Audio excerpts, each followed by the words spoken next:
I have men that come to me all the time and they talk to me about their relationships, and what they say, I'm tired of making love to my wife. I'm bored.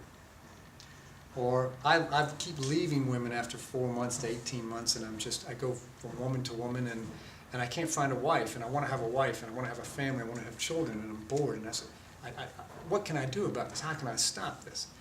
And so what I asked them is, I said, well, you're bored when you make love to your wife. I said, do you talk to your wife about how you feel when you make love to her? I said, no, of course not.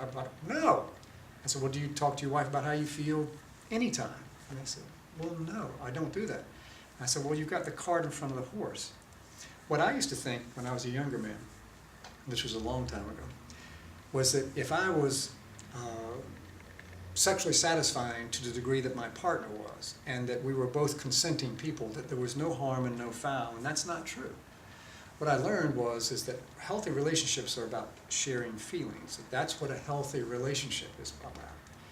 That it's not about bodies connecting, it's about hearts sharing with one another. And that was a whole different concept that I'd never understood, and a man had to teach me that.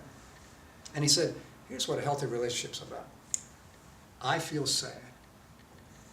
That's part one. Part two is, why do you feel sad? Well, I'm feeling sad because a friend of mine is dying right now, and I love him very much, and I feel fear, too, that I'm going to miss him, and I will feel lonely. So I'm feeling some neediness because I'm feeling that loss. I'm feeling sadness because he's dying. I'm feeling hurt because he'll be gone. So I'm feeling hurt, needy, sad, and lonely. So that's how I'm feeling, and that's why. And that's how I'm intimate. That's how I become intimate with someone. A, is say how I feel, and B, why I feel that way. Those are the two keys. How I feel, and B, why I feel that way. And that's how to be intimate. And if that's the way I communicate with everyone that I know, males, females, doesn't matter what the type of relationship is. A healthy relationship is based on feelings.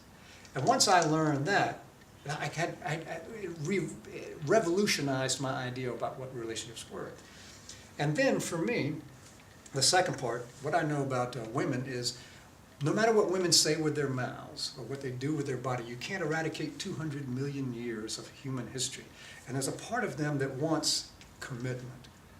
It's got to happen. If a woman, she has to, there's a part of her that just won't open up unless she feels safe, unless she knows that you're hers, that you'll be there, that you love her and you value her and you cherish her and you're committed to her and you plan to go on with her. She can't make her body or her heart move in ways that are as expressive or as dynamic or as free and playful and spiritual and connected as she is capable of, unless she has that. So that for me, the first part about relationships is sharing feelings, any kind of relationship. The second part, if it's a romantic sex, love, romance, or relationship, then what I need to offer is commitment as a man.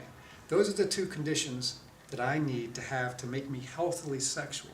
If I don't have those connections, what I find for me, this is for me, and I ain't selling this, I ain't making no money off this, what I find is I'm using women. If I'm sexual with a woman without commitment, I'm using her. If I'm sexual without any kind of feelings, then I'm harming myself as well as the other person. And I did not know that previously until I learned that a while back. A man showed me that, and he said, this is appropriate, healthy sexual behavior, and I learned to do that, and I've been able to do that for a good while now. And my experience is when my relationship with a woman is about sharing my feelings, I never get tired of her. She's infinitely attractive and interesting. And it's not really the body shape or it's not how she looks really. That's not, although that does matter. That's important. The part of a sexual relationship is there has to be some attraction. I tried being in relationships one time with a woman who was incredibly spiritual but amazingly ugly. And it just was horrifying. It was just hard. And what I realized was there's nothing honest about that. I wasn't being honest, and there's nothing spiritual about being dishonest. So there has to be that element. But if that's the only element, then what we as men will do is we will get tired of you. Because what we're doing is we're using you. That's what happened. And we'll want to move to someone else. And it's our job to not do that to you and not do that to ourselves. Otherwise we can never find wives, and we can never have families and never have children. And having children is incredibly satisfying. For me, it's been the most satisfying experience of my life. But you got to have a woman to do that. And if you're going to do that, you got to be healthy and you got to know what to do. You got to know how to kick the ball. And this is the way you do it. A, you share your feelings. B, you commit. And that's the way to be healthy. And you never, ever get tired of a woman. She's infinitely, infinitely attractive and interesting and engaging and desirable. That's my experience on that.